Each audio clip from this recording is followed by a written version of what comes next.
जय हिंद दोस्तों। आपका स्वागत है आपके वन शॉट सीरीज में। आज हम लोग क्लास 10th का मैथ का नेक्स्ट चैप्टर पढ़ेंगे। उस चैप्टर का नाम है ज्यामितीय निर्देशांक ज्यामिति। क्या बोलते हैं? निर्देशांक ज्यामिति, कोऑर्डिनेट ज्योमेट्री। बेटा इसमें देखो, आपको इस छोटा चैप्टर है लेकिन एग्जाम में 3 से 4 नंबर के सवाल आते हैं और आपको सिर्फ और सिर्फ पूरे चैप्टर में जो न्यू एनसीईआरटी के अनुसार देखा जाए तो न्यू चैप्टर जो इस चैप्टर में है 3 सूत्र का ही उपयोग है। मतलब बहुत सारे कॉन्सेप्ट कट गए हैं। ठीक, तो हम लोग केवल 3 सूत्र आप पढ़िएगा तो पूरा पूरा चैप्टर कवर हो जाएगा। ठीक है, केवल आपको 3 फार्मूले रटने हैं। रटना क्या है, समझना है। ध्यान समझिएगा, पहले समझा देता हूं एक बेसिक से चीज कि कोऑर्डिनेट क्या होता है। बेटा चतुर्थांश क्या होता है, ध्यान सुनिएगा। ये हमारा जो होता है, ये जो 36 लाइन है, ये जो 36 लाइन है, हॉरिजॉन्टल जो लाइन है, इसे बोलते हैं बेटा एक्स अक्ष। क्या बोलते हैं? एक्स अक्ष। ठीक है, और ये वर्टिकल जो लाइन है, ऊर्ध्वाधर जो लाइन है, इसे बोलते हैं वाई अक्ष। क्या बोलते हैं? वाई अक्ष। अब मेरी बात ध्यान सुनिएगा, ये जहां पर एक दूसरे को बाइसेक्ट कर रहे हैं, प्रतिच्छेदित कर रहे हैं, ठीक है, ये जो इंटरसेक्ट कर रहे हैं, एक दूसरे को इंटरसेक्ट कर रहे हैं ना, तो ये पर क्या होगा, यहां पर दोनों बिंदु, यहां पर इस जो बिंदु है यहां पर, इसे बोलते हैं मूल बिंदु। क्या बोलते हैं? मूल बिंदु बोलते हैं। क्या बोलते हैं बेटा? मूल बिंदु बोलते हैं। अब मूल बिंदु का जो निर्देशांक होता है वो 0,0 होता है। एक बात याद रखना, जो निर्देशांक लिखा जाता है वो छोटे ब्रैकेट में x, y में लिखा जाता है। अर्थात जो पहला पद होगा वो x होगा और जो दूसरा पद होगा वो y का मान होगा। तो मूल बिंदु जो पहला लिखा है वो x का मान है और जो दूसरा लिखा है वो y का मान है। x का मान कितना है? 0। y का मान कितना है? 0। समझ बात आगे नहीं आगे? ठीक, तो मूल बिंदु का जो पहला निर्देशांक है वो क्या है? x है। दूसरा निर्देशांक क्या है? y है। तो इसीलिए मूल बिंदु का निर्देशांक क्या होगा बेटा? 0,0। 0 इसलिए हुआ कि y अक्ष का ये बिंदु 0 होता है और x अक्ष का भी ये बिंदु 0 होता है। तो x का 0 तो y का भी क्या हो गया? 0। अब ध्यान सुनो, मूल बिंदु से इस साइड आएंगे, तो मूल बिंदु से इस साइड आएंगे तो x अक्ष वाला जो मान होता है वो पॉजिटिव होता है। क्या होता है? पॉजिटिव होता है। और मूल बिंदु के इस साइड जाएंगे तो x का मान जो होता है वो निगेटिव होता है। ठीक है, इसी तरह मूल बिंदु के ऊपर जाते हैं तो y का मान भी क्या होता है? पॉजिटिव होता है। और जब नीचे आते हैं बेटा तो y का मान क्या होता है? निगेटिव होता है। समझ बात आ गई ना? अब ध्यान से देखो, ये x अक्ष पॉजिटिव है, ये y अक्ष पॉजिटिव है, यानी यहां से लेकर यहां तक का एरिया, यहां से लेकर यहां तक का एरिया जो होगा वो पॉजिटिव का ही होगा। अर्थात इस चतुर्थांश को प्रथम चतुर्थांश बोलते हैं, फर्स्ट कोऑर्डिनेट बोलते हैं। इस फर्स्ट कोऑर्डिनेट का निर्देशांक पूछा जाए, आपसे निर्देशांक चिन्ह पूछा जाए इसका, तो बेटा देखो इस फर्स्ट कोऑर्डिनेट में कौन कौन है? x का मान भी प्लस हो रहा है और y का मान भी प्लस हो रहा है। तो इसीलिए फर्स्ट कोऑर्डिनेट का सिंबल जो होता है प्लस कामा प्लस होता है। ठीक है, सेकेंड कोऑर्डिनेट में देखें, द्वितीय चतुर्थांश में क्या होता है बेटा? द्वितीय चतुर्थांश में क्या होता है? देखो x का मान निगेटिव हो रहा है, x का मान क्या हो रहा है? निगेटिव, और y का मान क्या हो रहा है? पॉजिटिव। यानी इस एरिया का जो मान होगा x निगेटिव होगा, y क्या होगा? पॉजिटिव। तो पहले x लिखा जाता है, तो पहले x लिखा जाएगा तो पहले x का सिंबल और बाद में y का सिंबल, यानी दूसरे कोऑर्डिनेट का सिंबल जो होगा माइनस प्लस होगा। इसी तरह देखो तीसरा जो कोऑर्डिनेट ये होगा, ये थर्ड कोऑर्डिनेट होता है बेटा। इस थर्ड कोऑर्डिनेट का जो सिंबल होता है, इस थर्ड कोऑर्डिनेट का देखो x का मान भी माइनस, y का मान भी माइनस, यानी ये पूरा एरिया, ये जो पूरा भाग होगा थर्ड कोऑर्डिनेट वो माइनस माइनस होगा, यानी x का मान भी माइनस होगा और y का मान भी क्या होगा? माइनस होगा। इसी तरह देखो ये जो x अक्ष का देखो पॉजिटिव है, y अक्ष का नेगेटिव है, तो ये फोर्थ कोऑर्डिनेट बोला जाता है, चतुर्थांश बोला जाता है। तो बेटा इसका जो सिंबल होगा बेटा वो देखो ध्यान से, x का मान पॉजिटिव है और y का मान क्या है? निगेटिव है, तो इसलिए इसका सिंबल क्या होता है? निगेटिव होता है। क्या होता है? निगेटिव होता है। तो पहला तो क्वेश्चन जो बहुविकल्प में पूछ लिया जाता है कभी कभी कि कोऑर्डिनेट से पूछ लिया जाता है। जैसे क्वेश्चन कहेगा बेटा, क्वेश्चन ये कहेगा एग्जाम में कि बताओ 5,-2 किस चतुर्थांश में होगा, किस कोऑर्डिनेट में होगा, किस कोऑर्डिनेट में होगा? तो बेटा 5,-2 किस चतुर्थांश में होगा? ये देखो 5,-2 है, तो 5, कामा -2 किस में होता है? देखो x का मान किस में है बेटा? x का मान प्लस में है, y का मान किस में है? माइनस में है। तो प्लस और माइनस किस चतुर्थांश में है? फोर्थ चतुर्थांश में। इसका मतलब 5,2 किस चतुर्थांश क्वाड्रेंट में होगा? फोर्थ क्वाड्रेंट में होगा, चतुर्थ चतुर्थांश में होगा। इसी तरह क्वेश्चन में पूछा जाता है कि 3,2 किस चतुर्थांश में होगा? तो आप कहोगे 3,2 किस चतुर्थांश में होगा? दोनों x का मान भी प्लस में है, y का मान भी प्लस में है, दोनों प्लस प्लस किस में होते हैं? फर्स्ट क्वाड्रेंट में। तो किस चतुर्थांश में होगा? फर्स्ट क्वाड्रेंट में होगा। ऐसे ही क्वेश्चन पूछे जाते हैं बेसिक सा इसमें कि कोऑर्डिनेट बताओ कब, तो आप लोग बता सकते हो। अगला बताओ, अच्छा -3,-2 किस क्वाड्रेंट में होगा? तो आप कहोगे -3,2 किस क्वाड्रेंट में होगा? दोनों माइनस में है, और दोनों माइनस में किस में होते हैं? तीसरे वाले में। तो थर्ड क्वाड्रेंट में होगा, यानी तीसरे चतुर्थांश में होगा -2, -3 बिंदु। अब बात आती है -2, 3 कैसे आता है, 5, -2 कैसे आता है, ये कैसे दिखाएंगे? देखो ये बिंदु 0 है, इधर जाएंगे तो 1 लिखेंगे, इधर जाएंगे 2 लिखेंगे, इधर 3, इधर 4, इधर 5, इधर 6, ऐसे लिखते जाएंगे। इधर जब लिखेंगे तो -1, -2, -3, -4 और लिखते जाएंगे। नीचे आएंगे तब भी माइनस में, -1, -2, -3, -4। ऊपर जाएंगे तो प्लस में 1, 2, 3, 4, 5 ऐसे लिखते जाएंगे। अब हमें दिखाना हो कि 3,2 कहाँ है, तो बेटा x वाला मान कितना है? 3 पर। ये 3,2 दिखा रहा हूं, ध्यान रखिए। x का मान कितना है? 3 पर, और y का मान कितना है? 2 पर। तो दोनों को ऐसे बढ़ा लेंगे बेटा, और जहां दोनों कटेंगे वही बिंदु क्या हो जाएगा? 3,2। 3,2 हो जाएगा। इसी तरह देखो अगला, मैं कह दूं -3,2 कहाँ होगा? तो -3 x वाला और -2, y वाला। तो ये दोनों जहां कटेंगे बेटा वही बिंदु क्या हो जाएगा? -3, -2। ऐसे ही बिंदु को निरूपित किया जाता है, दर्शाया जाता है। तो उम्मीद करूंगा कि अगर इस कोऑर्डिनेट से सवाल आया कि अगर बिंदु दिया तो आप बता सकते हो। बस याद रखना है, फर्स्ट कोऑर्डिनेट में प्लस प्लस होना चाहिए, सेकंड कोऑर्डिनेट में माइनस प्लस होना चाहिए, थर्ड वाले में माइनस माइनस होना चाहिए, और चतुर्थ वाले में प्लस माइनस होना चाहिए। क्या होना चाहिए? प्लस माइनस होना चाहिए। तो इसको याद कर लीजिए, लिख लीजिए। क्वेश्चन आपसे बहुविकल्प में पूछा जाता है, बिंदु देगा, कहेगा बिंदु 3,2 किस क्वाड्रेंट में होगा, किस चतुर्थांश में होगा, तो आपको बताना पड़ेगा। तो पहले वाले में प्लस प्लस, दूसरे वाले में माइनस प्लस, तीसरे वाले में माइनस माइनस, चौथे वाले में प्लस माइनस। क्या इतनी बात समझ में आ गई बेटा? चलो अब हम लोग देखते हैं जो 2 सूत्र एक्स्ट्रा थे, 2 सूत्र और हैं, उनको देखना है। एक तो कोऑर्डिनेट से समझ में आ गया कि कोऑर्डिनेट में बिंदु देके पूछेगा तो क्या बताना है? चतुर्थांश। एक आपसे जो पूछा जाता है कि 2 बिंदुओं के बीच की दूरी की सूत्र बताओ, 2 बिंदुओं की बीच का दूरी का सूत्र बताओ। तो बेटा मैं यही बता दे रहा हूं, 2 बिंदुओं के बीच की दूरी सूत्र। देखो पहला सूत्र याद रखना, अगर आपको 2 बिंदु दे रखा है, क्या दे रखा है? 2 बिंदु दे रखा है। अब 2 बिंदु में मान लो पहला ए बिंदु है, x1 और y1 दे रखा है, अगला बिंदु दे रखा है बेटा x2, y2 दे रखा है। तो इनके बीच की दूरी, इनके बीच की दूरी यानी ए बी की दूरी पूछा जाए तो आपको बताना है अंडर रूट, ए बी की दूरी सूत्र क्या था? Under root x2 minus x1 का whole square plus y2 minus y1 का होल स्क्वायर। आप ये सूत्र लगा दोगे, दूरी का सूत्र। ये इंपॉर्टेंट है, एग्जाम में 2 नंबर सवाल आते हैं, 1 नंबर में आता है, बहुत आता है। अगला सूत्र जो पूछा जाएगा आपसे बेटा कि 2 बिंदु दे रखा है, ध्यान सुनना, 2 बिंदु ए दे रखा है, और अगला बिंदु मान लो x1 है और y1 है, और अगला बिंदु बी दे रखा है बेटा, ठीक है, x2 है और y2 है। ये 2 बिंदु हैं, और ये एक रेखा के 2 बिंदु हैं। ये क्या है?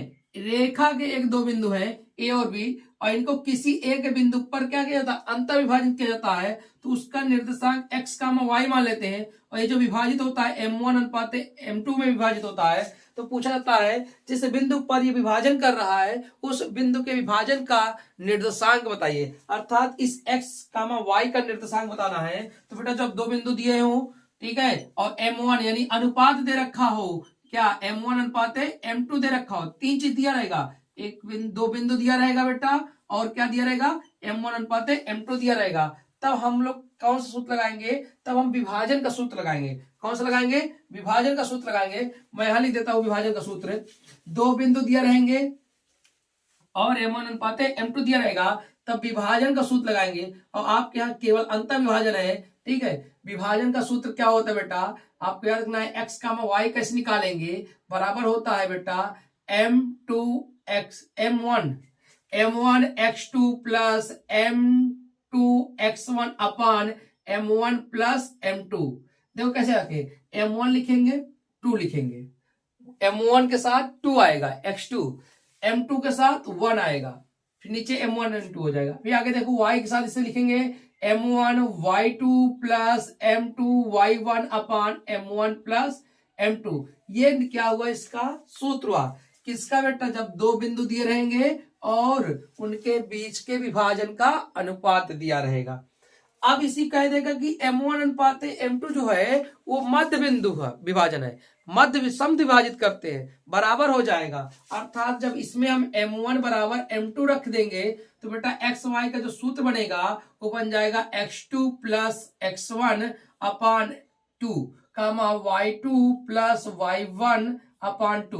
यानी ये कब लगेगा, दो बिंदु दिए रहेंगे और वो बराबर भागों में विभाजित होंगे, तब आप सूत्र लगाइएगा। यानी मध्य बिंदु का निर्देशांक पूछा जाएगा, कौन सा बिंदु का, मध्य बिंदु का निर्देशांक पूछा जाएगा, तो आपको लगाना है दोनों x के मान को जोड़कर आधा करना है और y के मान को जोड़कर आधा करना है। यही 3 सूत्र आपको पढ़ना है ये पूरे चैप्टर में, और इसके अलावा कुछ नहीं पढ़ना है। पहला दूरी का सूत्र, दूसरा दो बिंदु दिए हों और उनके अनुपात दिए हों तब ये सूत्र, तीसरा जब मध्य बिंदु पूछा जाए तब ये सूत्र, और इसके अलावा कुछ नहीं। चौथा आपसे निर्देशांक कोऑर्डिनेट का पूछा जाएगा। अब जो सवाल आए हैं उन सवालों को देख लेते हैं। बेटा बहुत आसान चैप्टर है, अगर इसे पढ़ लोगे तो बोनस के रूप में नंबर लेके जाओगे। ठीक है, चलते हैं सवालों को देखते हैं। पहला सवाल है, कह रहा बिंदु -3,4 की एक्स अक्ष से दूरी। ध्यान सुनना, मैंने 3 सवाल लिया इस तरह का, किसी में इसमें एक्स अक्ष की दूरी पूछा है, इसमें वाई अक्ष से दूरी पूछा है, इसमें वाई अक्ष से दूरी पूछा है। बेटा मैंने एक चीज बताया, ध्यान सुनो, इस तीनों सवाल में कुछ भी नहीं है और ये बहुविकल्पीय प्रश्न में आते हैं।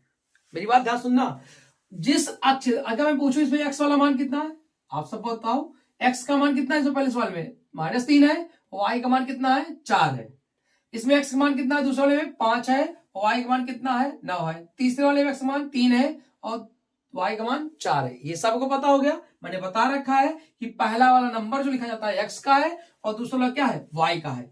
मेरी बात ध्यान से सुनना बेटा, जब कभी जिस अक्ष से कहा जाए, एक्स अक्ष से कह रहा ना, तो एक्स वाला मान नहीं होगा, और जिस अक्ष से कहेगा उस अक्ष का मान नहीं छोड़ देना है, उसके अलावा हो जाएगा। अगर इसमें पूछा है एक्स अक्ष से दूरी, तो एक्स वाली छोड़ दो, तो आंसर कौन होगा, वाई वाला होगा। क्या होगा, वाई वाला होगा। मेरी बात ध्यान सुनना, एक्स अक्ष से दूरी पूछा है तो एक्स वाला मान नहीं होगा, वाई वाला होगा। अर्थात इसका आंसर क्या होगा बेटा, 4 होगा। इसका आंसर 4 होगा। समझ में आ रही बात? इसमें पूछा है वाई अक्ष से दूरी, वाई अक्ष से, तो वाई वाला नहीं होगा, जिस अक्ष से कहेगा वो होगा ही नहीं, जिस अक्ष से कहेगा उसका मान नहीं होगा, जो बचेगा वो हो जाएगा। यानी वाई अक्ष से दूरी क्या होगा, 5 होगा। वाई अक्ष से दूरी 5 होगा। अगला सवाल बताओ, वाई अक्ष से दूरी फिर वाई वाला नहीं होगा, तो कौन बचा, 3 होगा। क्या ये तीनों बातें आपको समझ में आ गई? जिस अक्ष से कहा जाए वो मान नहीं होता, उसका अपोजिट वाला अक्ष वाला मान होता है। समझ में आ रही है?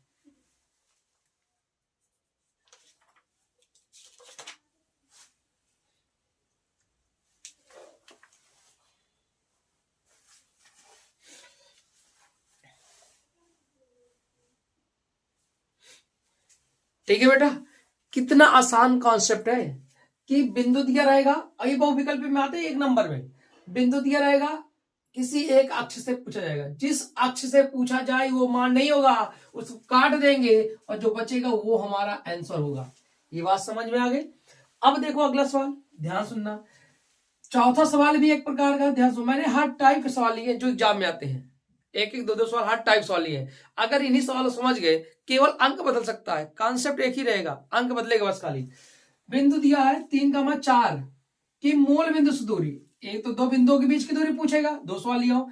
एक सवाल पूछता है मूल बिंदु से दूरी, तो बेटा यहाँ एक ही बिंदु दे रखा है और दूरी पूछा तो 2 बिंदु चाहिए, 2 बिंदु चाहिए, तो एक बिंदु दे रखा है, दूसरा मूल बिंदु है।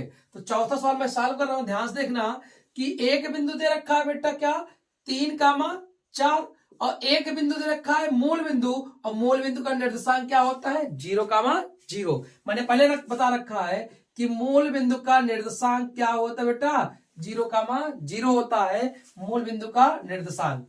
अब दूरी पूछा है तो दूरी का सूत्र क्या होता है, आप किसी को x1 मान सकते हो, किसी को x2 मान सकते हो, कोई प्रभाव नहीं पड़ने वाला। ठीक है, तो बेटा ये x1 है, ये x2 है, ये क्या है x1 है, ये y1 है, ये x2 है, ये y2 है। तो अलग से लिख लेंगे x1 बराबर इतना, x1 बराबर 3, x2 बराबर 0, y1 बराबर 4 और y2 बराबर 0। अब रख देंगे x2 माइनस x1 यानी 0 में से -3 करेंगे का होल स्क्वायर। यही तो होता है दूरी का सूत्र। अरे डिस्टेंस का सूत्र क्या होता है आप सब जानते हो, मैं पढ़ा चुका पीछे कि x2 माइनस x1 का होल स्क्वायर और प्लस y2 माइनस y1 का होल स्क्वायर, यही तो होता है। अब इसी रख देंगे दूरी का, बेटा x2 कितना है 0 में से 3 घटाना है, 0 माइनस 3 का होल स्क्वायर और प्लस y2 कितना 0, 0 में से 4 घटाना है। बताओ ये बचा 3 का स्क्वायर प्लस 4 का स्क्वायर इक्वल टू जो आएगा बेटा 3 त्रिका 9, 4 चौक 16, कितना है बेटा √25 है। और 25 किसका है वर्गमूल 5 का, 25 का वर्गमूल क्या है 5 है, यानी क्या आ गई 5 इकाई आ गई। क्या आ गई बेटा 5 इकाई। इकाई लिखना जरूरी है, अगात लघु त्रिमाता है नहीं नंबर कट जाएगा। दूरी का मात्रक होता है, यहाँ सेंटीमीटर नहीं लिखा जाता, यहाँ लिखा जाता है इकाई। तो क्या आंसर होगा 5 इकाई, पूरा लिखना है। केवल 5 लिख दोगे तो नंबर कटने के चांस हो जाएंगे। बेटा अगर पूरा नंबर लेना है तो 5 इकाई लिखना पड़ेगा। ऐसे सवाल नंबर 5 देखो, सवाल नंबर 5 में 2 बिंदु दे रखा है ये, तो बताओ बेटा x1 का मान कितना है 2, x2 का मान कितना है 4, y1 का मान कितना है 3 और y2 का मान कितना 1। दूरी का सूत्र जानते हो, हर बार लिखने की जरूरत नहीं है, आप लिख लीजिएगा। ठीक है, तो x2 माइनस x1 करेंगे, x2 माइनस x1 यानी 4 में से 2 घटाएंगे, प्लस y2 माइनस y1 करेंगे, 1 में से -3 घटाएंगे। बेटा ध्यान से देखना, 4 में से 2 गया 2, 2 का स्क्वायर, 1 में से 3 गया, 1 में से 3 गया -3 का स्क्वायर, 1 में से 3 जाएगा तो -2 आएगा, तो -2 का स्क्वायर, 1 में से 3 गया -2 और -2 का स्क्वायर। बेटा ये बताओ 2 का स्क्वायर 4 और -2 का स्क्वायर भी 4 होता है, तो कितना आ गया 8 आ गया, और 8 का वर्गमूल निकलता है 2√2 इकाई। 2√2 क्या होगा बेटा इकाई होगा। और आपको मैंने पहले बता रखा है कि यूनिट लिखना जरूरी है, या फिर लिख सकते हैं इंग्लिश में 2√2 यूनिट। ठीक है, अगला सवाल सेम देखो, ये 2 बिंदु रखा है, बीच की दूरी पूछा है। 6 नंबर सवाल में ध्यान देखिएगा, तो x1 का मान कितना है 6 नंबर में -1, x2 का मान कितना है 5। ठीक है, y1 का मान कितना रखा है 3 और y2 का मान कितना रखा है 2। फिर से दूरी का सूत्र अंडर रूट, बेटा x2 देखो ध्यान से 5 - 1 करना है, 5 - 1 नहीं करना, 5 - 1 करना है, क्योंकि x2 - x1 होता है, x2 लिख दिया माइनस लगा दिए, अब x1 का मान -1 है का होल स्क्वायर, x1 मान क्या है -1 है, चिन्ह सहित लिखना है, और दो चिन्ह हो जाते हैं बीच में क्या लगता है ब्रैकेट, प्लस y2 कितना है 2 और y1 कितना है 3 का होल स्क्वायर। बेटा ध्यान सुनो, ये माइनस माइनस क्या बन जाएगा प्लस बन जाएगा, और तो प्लस बन जाएगा तो 5 1 क्या हो जाएगा 6, और इधर 2 में से 3 गए -1 का स्क्वायर, बेटा 6 36 और +1 कितना हो जाएगा √37 यूनिट लिख सकते हो इंग्लिश में, और हिंदी में लिख सकते हो बेटा क्या इकाई, तो कोई भी एक लिख सकते हो। तो √37 आपका आंसर हो जाएगा 6 नंबर सवाल का।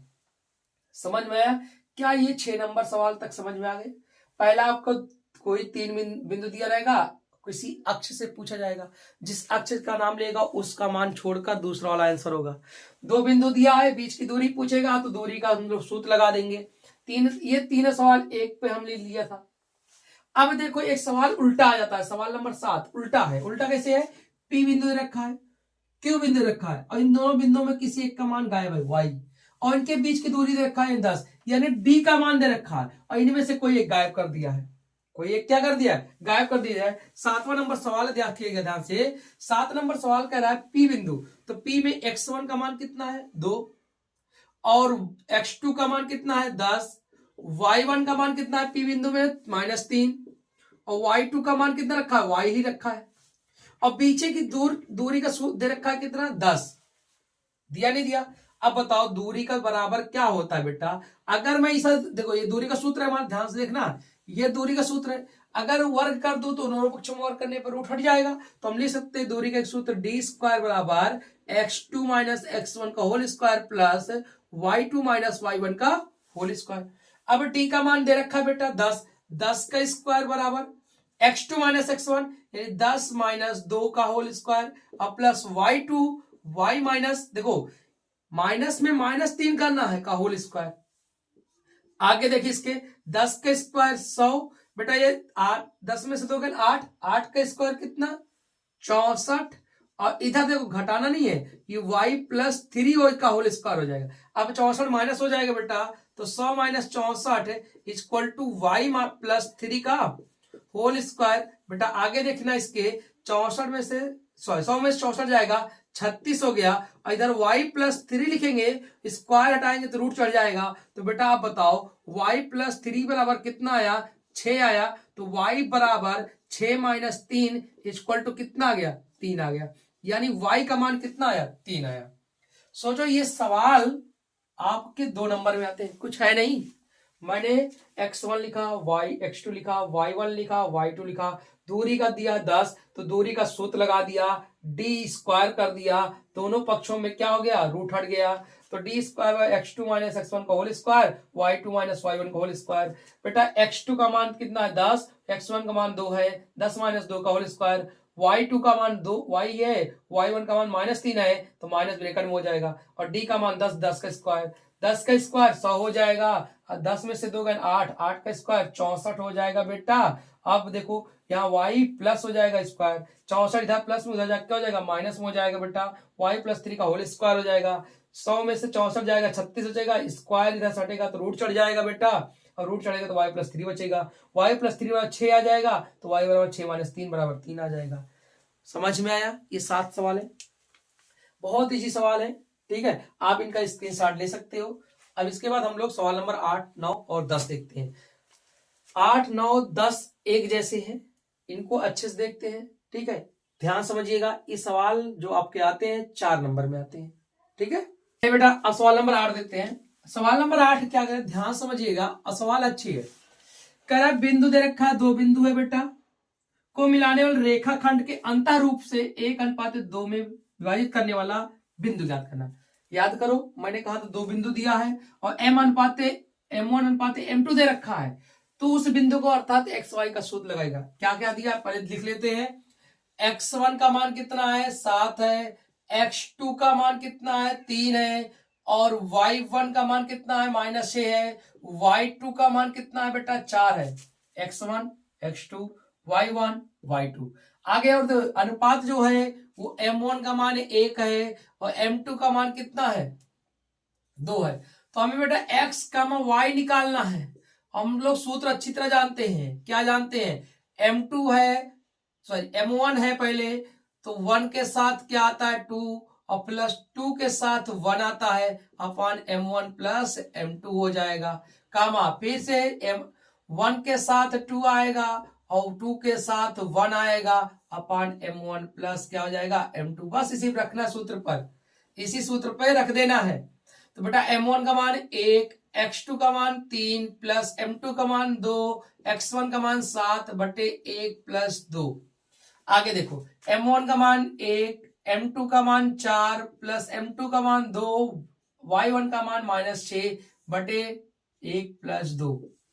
बेटा ध्यान देखो 3 एक कम 3, 7 दूनी 14, 14 3 जुड़ जाएगा, 3 प्लस 14 बटे 3 हो जाएगा, 4 एक कम 4, 6 दूनी 12 माइनस में बटे 3 हो जाएगा बेटा। आगे देखो यही देख लो, इसके आगे 14 3 17 बटे 3 हो जाएगा, और 4 में से 12 जाएगा -8 बटे 3 हो जाएगा। यही हमारा आंसर है। कभी कभी पूछ लेता है कि निर्देशांक बताओ किस चतुर्थांश में होगा। आप बताओ अच्छा ये किस चतुर्थांश में होगा। कहोगे सर जी x का मान प्लस में है, y का मान माइनस में है, तो x का मान प्लस में होना चाहिए, y का मान माइनस में होना चाहिए। ऐसा चतुर्थांश चतुर्थ चतुर्थांश होता है। तो किस चतुर्थांश में होगा? चौथे चतुर्थांश में होगा। ठीक है। सवाल नंबर 9 देखते हैं बेटा। सेम ऐसे ही है। सवाल नंबर कह रहे उस बिंदु का निर्देशांक ज्ञात कीजिए जो -1,7 और 4,3 को मिलाने वाले रेखाखंड का अनुपात 2:3 है। सेम सवाल, बस बिंदु बदले और m1 m2 का मान बता। तो बताओ बेटा x1 का मान कितना है? -1। x2 का मान कितना है? 4 ना बेटा। अगला y1 का मान कितना है? 7। y2 का मान कितना है? -3। m1 का मान कितना है? 2 और m2 का मान कितना है? 3। तो रख देंगे x, y। आप सूत्र लिख लीजिएगा, सूत्र लिख दें। चलो अच्छा लिख देते हैं। m1 x2 m2 x1 अपान m1 प्लस m2 कामा m1 के साथ y2 m2 के साथ y1 अपान m1 प्लस m2। बेटा अब ध्यान से देखो इसके आगे m1 का मान 2, x1 का मान -1, m2 का मान 3, x1 का मान 4 बटे 2 प्लस 3। अगला m1 का मान 2, y2 का मान -3 और प्लस m2 का मान 3, y1 का मान 7 बटे 2 प्लस 3। देखो ध्यान से बेटा, 2 1 कम 2 -2 4 3 12 प्लस में 3 2 5 आ गया। ठीक है। और 3 दूनी 6 माइनस में 7 3 21 बटे 5 आ गया। बेटा ध्यान से देखो, 12 में से 2 जाएगा 10 बटे 5 बचेगा। अगला 21 में से 6 जाएगा 15 बटे 5 बचेगा। बेटा इसको काट देंगे तो 2:3 आ गया। यही हमारा क्या है? आंसर है। यही हमारा क्या है? आंसर है। तो बेटा अब ध्यान सुनो, अगला सवाल जो है सवाल नंबर 10, सवाल नंबर 8 और 9 एक जैसे थे। सवाल नंबर 10 में उल्टा पूछा है। उल्टा क्या पूछा है? रेखा को विभाजित करने वाला अनुपात पूछा है, अर्थात m1 और m2 पूछा है। m1 और क्या पूछा है? m2 पूछा है। और ये सवाल बहुत अच्छी है बेटा, इसको स्टार कर लीजिएगा। मैं बता रहा हूं कैसे। ये x और y का मान दिया है P बिंदु, और A और B बिंदु x1 x2 का मान दे रखा है, यानी m1 और m2 निकालना है हमें। ठीक है। चलो देखते हैं सवाल नंबर 10। सवाल नंबर 10 देखते हैं। बेटा x का मान दे रखा है सवाल नंबर 10 में, ध्यान सुनना। कह रहा बिंदु P बिंदुओं A और B को विभाजित जोड़ने वाले रेखाखंड को किस अनुपात में विभाजित, यानी ये दो बिंदु हैं और ये बिंदु P है, x का और y का मान है, m1 m2 निकालना है। यानी x का मान दे रखा है कितना बेटा? -4। y का मान दे रखा है 6 और बेटा x1 का मान दे रखा है बिंदु -6 और x2 का मान दे रखा है कितना बेटा? 3। x2 का मान 3, y1 का मान दे रखा है 10, y2 का मान -8 और हमें निकालना है m1 अनुपात m2। ये फाइंड आउट करना है अनुपात। ठीक है। चलो देखो ध्यान से बेटा, हम सूत्र जानते हैं हम लोग अच्छी तरह से। x, y बराबर होता है m2 m1 के साथ आता है x2 और m2 के साथ आता है x1 अपान m1 प्लस m2। अगला m2 के साथ आता है y, m1 के साथ आता है y2 और प्लस m2 के साथ आता है y1 अपान m1 प्लस m2। ध्यान सुनो, x का मान कितना? -4, y का मान 6, सब रखना है। m1 का मान निकालना है, x2 का मान कितना है? -6 प्लस m2 का मान निकालना है, x1 का मान कितना है? 3 बटे m1 प्लस m2। ठीक है। कामा